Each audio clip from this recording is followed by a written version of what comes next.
Boa tarde, pessoal. O Globo Esporte está chegando, ligado na rodada do Brasileirão. Hoje tem a nossa série Posteridade, com um quase desconhecido, do pôster de campeão brasileiro do Fluminense em 2010. É daqui a pouco, porque antes tem um momento bem-estar. Chá de boldo, hidratação, remédio para dor de cabeça, uma boa noite de sono, receita para curar ressaca, é com o Flamengo mesmo. Só que hoje já tem que esquecer a Libertadores e buscar a primeira vitória no Campeonato Brasileiro. E é fora de casa, em Goiânia, contra o Atlético. A palavra é frustração. A frustração é muito grande. Ela é enorme, nós entendíamos que tínhamos totais condições de seguir adiante. E se a frustração é grande é porque a expectativa também foi grande, né? A eliminação na fase de grupos da Libertadores ainda está engasgada. Em relação à torcida do Flamengo, eu tenho absoluta certeza de que o que ela quer ver a partir de agora, apesar de estar magoada, chateada, como todos nós e os atletas também, é ver esse poder de reação do time. Apesar de toda a tristeza e frustração pela eliminação, o trabalho por aqui continua. Hoje o Flamengo já vai enfrentar o Atlético Goianiense na segunda rodada do Campeonato Brasileiro, esperando dias melhores, mas sem tirar a Libertadores da cabeça. Os jogadores desembarcaram ontem à noite em Goiânia. Pode ser o primeiro passo no caminho da recuperação. Ganhar a partida, acho que não tem outra resposta que a gente tem que dar. Acho que a gente tem que, a partir de agora, desde sempre, ganhar todas as partidas. Já o Botafogo, classificado na Libertadores, vai ter que deixar o torneio um pouquinho de lado para pensar na Ponte Preta, que estreou goleando, é a adversária de amanhã pelo Brasileirão e tem gente nova no pedaço. Não se deixe enganar pelas nuvens negras. Difícil ter clima melhor do que no Botafogo. Classificação antecipada na Libertadores na quinta-feira. Vitória sobre o atual campeão Atlético Nacional. 1-0. Gol de Pimpão, passe de Rodrigo Lindoso. Pode dizer que foi um lance perfeito, a finalização dele boa. Então acho que foi um lance bonito, um lance de equipe. Só que agora é hora de dar aquela ajustada no foco. Deixar a Libertadores um pouquinho para trás e pensar no Brasileirão, porque o Botafogo estreou com derrota para o Grêmio por 2-0 e tem a Ponte Preta pela frente para se reabilitar, jogando em casa. O time deve ser o titular mesmo e ainda com reforço. Lateral direito Arnaldo, que foi apresentado ontem. Acho que todo jogador sonha em viver esse momento. E eu acho que chegou minha hora, né? Eu trabalhei bastante tempo para isso e eu tenho que desfrutar da melhor maneira possível. E amanhã o Vasco recebe o Bahia em São Januário. O jogo é cedo, em 11 horas. O time quer superar o começo ruim no Campeonato Brasileiro, começar pela zaga. A derrota por 4-0 para o Palmeiras, logo na estreia do Brasileiro, colocou o sistema defensivo do Vasco na mira das críticas. E a diretoria apresentou 2 reforços para o setor, Breno e Paulão. Os dois estão regularizados e têm chances de estrear amanhã contra o Bahia. O clube ainda quer Anderson Martins, que ganhou a Copa do Brasil em 2011 e agora está no Catar. Essa pressão acaba acontecendo naturalmente. Eu acho que o sistema defensivo de qualquer equipe acaba sendo alvo a partir do momento que tu perde. A situação financeira não permite voos muito altos na montagem do elenco. Apesar disso, a diretoria pretende continuar reforçando o time e sabe que errar nesse processo pode custar bem caro. Alguns reforços do início da temporada ainda não conquistaram a torcida, como Escudeiro, Muriqui e Wagner. Não posso ainda avaliar que foi um erro esse ou aquele jogador, mas realmente alguns jogadores que a gente trouxe estão aquém da perspectiva que nós tínhamos, mas a gente acredita que ainda pode melhorar muito a performance de alguns que a gente trouxe. Melhorar para fugir da gangorra dos últimos anos, com rebaixamentos e voltas à Série A sem brilho. E isso inclui combater uma dívida enorme. Uma reportagem da revista Época, baseada no balanço financeiro do clube, mostrou que em 2016 o Vasco teve uma receita de 213 milhões de reais, a maior da história, mas ainda deve cerca de 517 milhões. Eu acho que uma coisa que é dessa revista que botaram que o curto prazo do Vasco era 250 milhões e a receita era 200, não é verdade. Que se fosse isso era inviável realmente. Estão há anos falando isso e o clube continua avançando, continua negociando dívidas e acertando passivo. As dívidas tributárias estão equacionadas. Então, quando você fala que você deve 200 milhões, como é que você vai pagar? Mas está equacionado em 10 anos, em parcelamentos, se os parcelamentos estão sendo honrados. E só as vitórias em campo vão ajudar a quitar o saldo negativo com a torcida. Nós sabemos que nós estamos dentro dos grandes clubes como instituição e como torcida e como representatividade, mas a gente não está entre eles na posição da tabela. Eu acho que se a gente conseguisse chegar numa classificação para Libertadores, eu acho que a gente podia ter o ano como um ano extremamente, não extremamente, porque o extremamente é você ganhar, mas é como um ano positivo. Amanhã tem Brasileirão ao vivo na Globo, 4 da tarde. O Fluminense vai enfrentar o Atlético Mineiro no estádio Independência, no Horto, em Belo Horizonte. É lá que dizem que caiu no Horto, tá morto. Já já a gente fala mais do Flu, porque no próximo bloco você vai conhecer a história da Daniele, da Seleção Brasileira de Ginástica Rítmica.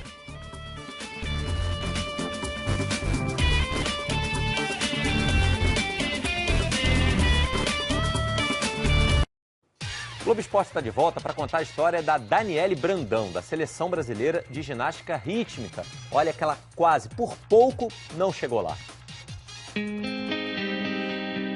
É a dona Diva quem organiza as dezenas de medalhas. Uma mistura de mãe e fã. Eu nunca perdi nem um campeonato, nem torneio. Eu sempre tô ali com ela, ao lado dela. Sempre ao lado da filha, Daniele Brandão. Aos 15 anos, a menina é uma das promessas do Brasil na ginástica rítmica. A gente faz uma saladinha, pra ficar uma comida mais saudável, né? Preocupada com a saúde da filha. Com certeza. Esse é o principal. A família da Dani leva uma vida simples. O pai está desempregado e a mãe é diarista. Para realizar o sonho de se tornar ginasta, ela encara uma rotina cansativa. Eu acordo 5h30 da manhã, aí eu me arrumo para ir para a escola, aí eu já coloco roupa de ginástica, almoço, tudo na mochila. Aí eu pego o ônibus 6h30 para ir para a escola. Até meio-dia é caneta, caderno e atenção na aula. Na hora do almoço, a estudante dá lugar à ginasta. Eu almoço na escola, daí eu vou para parada, pego o ônibus e vou para o metrô. O trajeto todo até o clube demora quase 2 horas, um aquecimento para o que vem pela frente. São 4, às vezes até 5 horas de treino por dia, toda tarde. Aqui no tablado da ginástica rítmica, o dia da Dani ganhou um segundo turno. E ela ganhou uma treinadora que é mais do que isso. É minha segunda mãe. Já são 6 anos sob os cuidados da Kelly. Dani, coxa aqui. Mas todo esse trabalho esbarrou em um problema. Um dos critérios para ser seleção brasileira era ter participado de algum campeonato brasileiro. E a gente nunca tinha ido com a Dani a nenhum campeonato brasileiro, porque é uma competição que tem um custo muito alto. Para participar da seletiva da seleção em Aracaju, ela precisava de quase R$7 mil. A família da Dani não tinha o dinheiro para financiar a viagem. Uma carreira promissora estava em risco. Mas aí a Kelly, as colegas de treino e até outras equipes de ginástica de Brasília resolveram fazer uma vaquinha. E realmente o pessoal abraçou essa ideia, né? E a gente conseguiu arrecadar. Resultado, a Dani foi aprovada e agora faz parte da seleção que vai para o próximo ciclo olímpico. Fui lá, meu Deus do céu, que bom. Foi uma alegria muito... Foi muito emocionante, muito mesmo. No lugar das horas dentro do ônibus e do metrô, ela agora tem nutricionista, fisioterapeuta, toda uma estrutura no centro de treinamento de Aracaju. Ela foi uma das 8 escolhidas. Eu acho que ela tem esse brilho no olhar, ela quer muito, ela gosta muito, eu acho que isso fez a diferença. O trabalho é pensando lá na frente, em 2020, nas Olimpíadas de Tóquio. Até eu vou conhecer, né? Quem sabe? A dona Diva, a Kelly e o pessoal da vaquinha podem ficar tranquilos. É treinar com muito esforço e representar eles que me ajudaram também.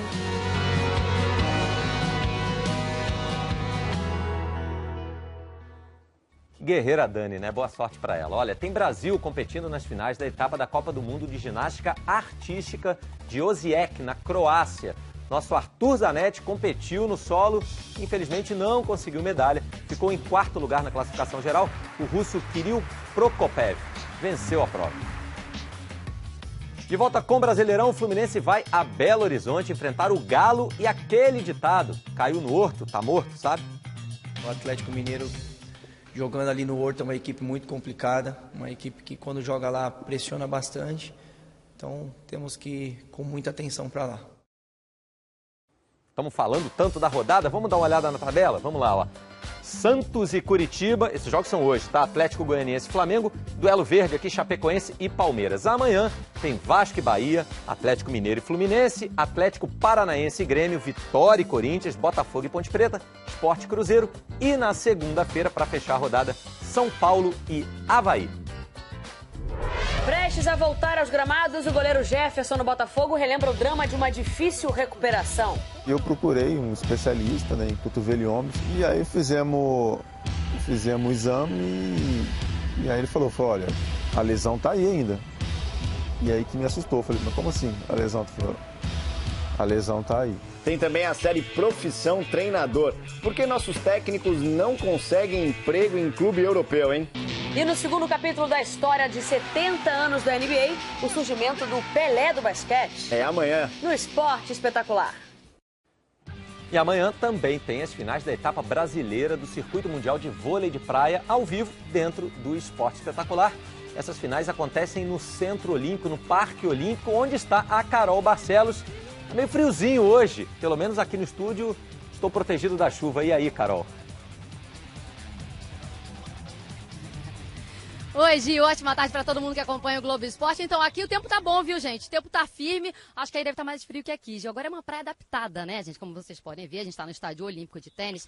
E essa é uma etapa super importante do circuito. Vieram para cá 10 medalhistas olímpicos, atuais campeões, ó. Estão aqui do meu lado. Acabaram de avançar para as semifinais. Alisson Mamute e Bruno Schmidt. Alisson, é uma das etapas mais disputadas do circuito, essa do Rio? Sem dúvida nenhuma. No Rio de Janeiro, todo mundo quer ganhar do time campeão olímpico, todo mundo quer mostrar serviço. E a gente vai fazer o nosso melhor. A torcida também. Agora aqui, ó, Bruno Schmidt, gente, vocês sabem, né, também, família de apresentador, sobrinho do Tadeu Schmidt. Vou fazer o seguinte, vou te pedir agora para dar uma de apresentador, Bruno. Você faz o convite para a galera acompanhar a final no Esporte Espetacular? Deixa comigo, pessoal. A partir de amanhã, ao vivo no Esporte Espetacular, muito vôlei de praia para vocês. Acompanhem.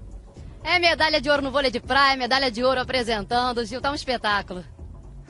Dois grandes apresentadores, né? Bruno Schmidt e Carol Barcelos. Olha, domingo tem a etapa do Rio Grande do Sul da Stock Car.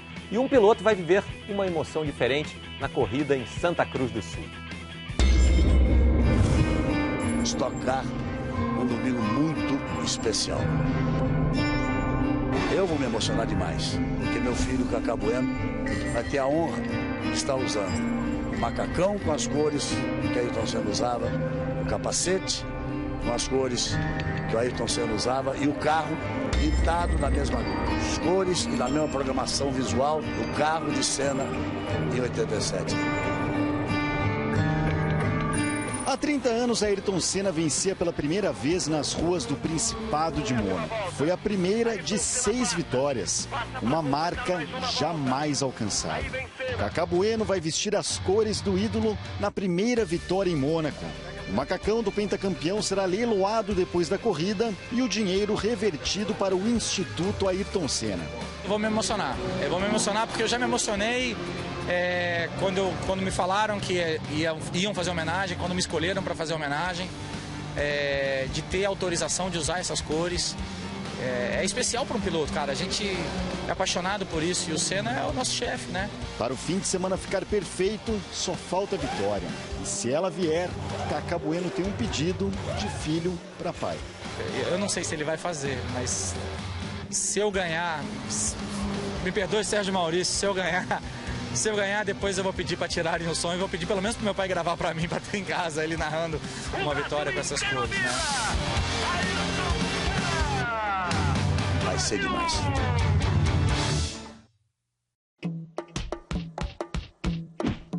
Kawhi Leonard, do San Antonio Spurs, James Harden, do Houston Rockets e Russell Westbrook, do Oklahoma City Thunder, são os candidatos ao prêmio MVP da NBA, o melhor jogador da temporada regular, a fase de classificação. O LeBron James, que já ganhou esse prêmio 3 vezes, ficou de fora. Mas o LeBron está atrás de outra coisa, o 4º título da NBA na carreira. Levando o atual campeão Cleveland Cavaliers à segunda vitória sobre o Boston Celtics na série melhor de 7 jogos na final da Conferência Leste. Um atropelamento, 130-86, quase 50 pontos de vantagem. Se for para a finalíssima da NBA, o LeBron vai concorrer a outro MVP, o de melhor jogador das finais. Aliás, nas 3 vezes em que ele foi campeão, também levou esse prêmio. Tá jogando demais, tá até difícil torcer pro Boston, viu? Olha, depois do intervalo tem a nossa série Posteridade, com o Thiaguinho. Não é o cantor, não. Tem muita gente até que pode não se lembrar dele, mas ele tá lá, no pôster de campeão brasileiro do Fluminense em 2010. A gente começou ganhando o jogo, acho que na concentração, onde a gente acordou para tomar café e todo mundo olhava um cara pro outro, cumprimentava. Bom dia, campeão. Amanhã tem Atlético Mineiro e Fluminense no Brasileirão. Em 2010, o Fluminense foi campeão brasileiro, com Fred, Gum, Washington Coração Valente, o Emerson Sheik. E você lembra do Thiaguinho? Ele estava lá no pôster de campeão, mas a galera não lembra direito. Essa é a nossa função, relembrar os craques escondidos no passado, na série Posteridade.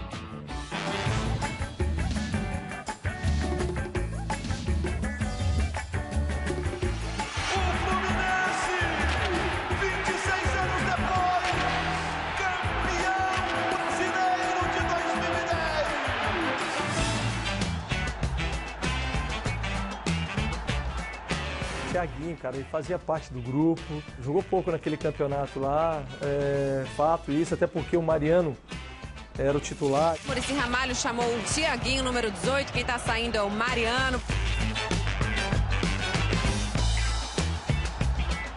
Ele era um volante, né, ainda não sei se o Thiaguinho ainda tá jogando, que ele exercia a função que ele jogava também de lateral.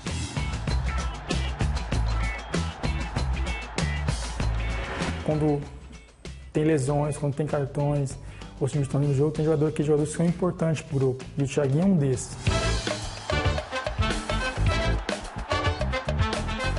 Eu comecei jogando de volante, fui pro Botafogo. Chegando lá, teve um jogo contra o Vitória. No Barradão, o Alessandro, que era o titular, se machucou e não tinha lateral. Praticamente joguei mais de lateral depois disso do que propriamente volante. Era franzininho, magrinho, levinho, mas uma volúpia, rapaz, uma correria, ele fazia aquela lateral ali. Tinha o André Luiz, que me chamava de Popeye. Eu tenho que sair daqui antes que eu vire um defunto. Sou indo, papai! Quando você é campeão, todo mundo ajuda, né? Todo mundo faz parte, todo mundo deu aquela sua pequena contribuição em qualquer situação. Às vezes o cara jogou um jogo só no campeonato e fez um gol, deu um passe. Thiaguinho! Gol! Eu sempre chamava o Thiaguinho, me ajuda. Faz uns cruzamentos para mim, fazer o cabeceio. E ele sempre ia com muita disposição, com vontade. Ele falou, quantos você quiser, Washington. Um elenco que não podia chamar elenco, uma família. Pulsa o coração da torcida tricolor. A torcida do Fluminense, no jogo contra o Guarani, vive a expectativa de soltar o grito de campeão 26 anos depois. A gente começou ganhando o jogo, acho que na concentração, onde a gente acordou para tomar café e todo mundo olhava um cara pro outro, cumprimentava. Bom dia, campeão. A nossa ida pro estádio, eu lembro muito bem que ficou marcado, foi a torcida, onde fez o corredor, chamado corredor humano. Isso ali foi de arrepiar, uma coisa que marca, né? Incentiva, dá vontade de jogador correr mais. Isso ali já a gente começou a ganhar ali já. Quando entramos em campo, né? Bater foto, mosaico, a torcida todo mundo cantando, isso vai passar 10, 15, 20, 30 anos e vai ficar marcado na memória. No Brasil, né? É assim, dificilmente aquele que cruza, que faz a jogada, ainda mais num gol de título, aparece tanto. Autoriza Carlos Eugênio Simon. Bola rolando, vale o título brasileiro. O Guarani dificultou. Mesmo estando rebaixado, ele dificultou bastante. Esse é o Ailson, é outro grandalhão, tem 1,88 m, ele tocou de cabeça, para sobrou o Reinaldo, Ricardo Berna. Até que saiu o gol do Sheik, onde que deu um alívio, né, cara? Eu fiz o cruzamento, eu lembro até hoje. Aí passou pelo Washington e sobrou pro Sheik. o Sheik iluminado, né? Porque já havia feito isso antes em outros clubes. Fez aquele gol, aí o Jean foi abaixo. Emerson! De pé esquerdo, cara a cara com o goleiro. Tá com o seu gênio Simon também em tática de despedida. Ele levantou o braço. Pode comemorar e soltar o grito de Fluminense campeão brasileiro de 2010. Queria muito esse título porque sabia que aquele título ficaria marcado na história do Fluminense. O título mais importante da vida de um jogador eu consegui.